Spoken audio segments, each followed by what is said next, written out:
So, well, this is positive at least. Geno Stone, walking through the locker room, appears to have dodged a major injury. Asked him about the injury, and he said it was a left shin injury.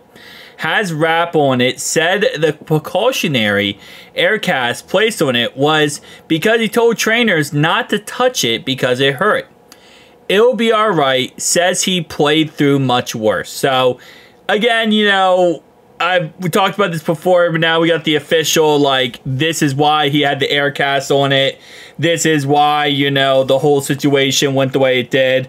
And, you know, I gotta give a huge shout out to the medical team because this is what you're supposed to do, obviously. But this is why you don't have any more issues than what we have right now. Shout out to the medical team, man. You gotta always go precautionary and works out pretty well here. Thank God that he is okay. And, you know, again, based on what we understand, he's going to be playing this upcoming weekend versus the Philadelphia Eagles. So our defense, who had a really good game, isn't taking a step back in the slightest for this upcoming game. Second thing I want to talk about, Myles Garrett apparently is on the trade block. That's right. So Myles Garrett, multiple teams have trade inquiries for the Browns pass rusher Myles Garrett.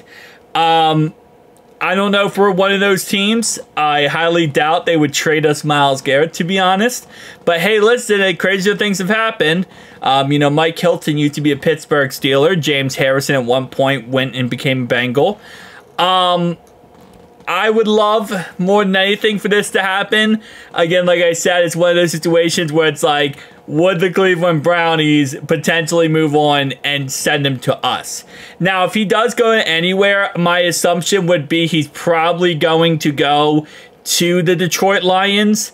I think very possible, especially with them losing Aiden Hutch, that they would move him to Detroit, as that would probably be the best spot. So I'm going to guess Detroit Lions ends up getting him in the end here. But to be honest, losing another really good pass rusher in the division is always a W for us because now we don't have to deal with him. And that's one less guy trying to get to Joe Burrow. So hopefully they trade him before, I mean, obviously they got to trade him, you know, before the trade deadline. Hopefully they trade him this year because if next time we play him, if we don't have to play Myles Garrett, you know what's a difference of a game that is? You can run the ball better, you can throw the ball better, you can move the ball. Everything is better when there's no Myles Garrett on the field.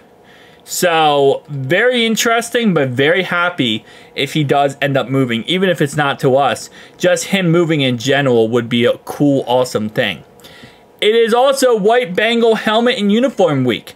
Best look in the NFL, in my biased opinion. Shout out to Paul Dan for posting this.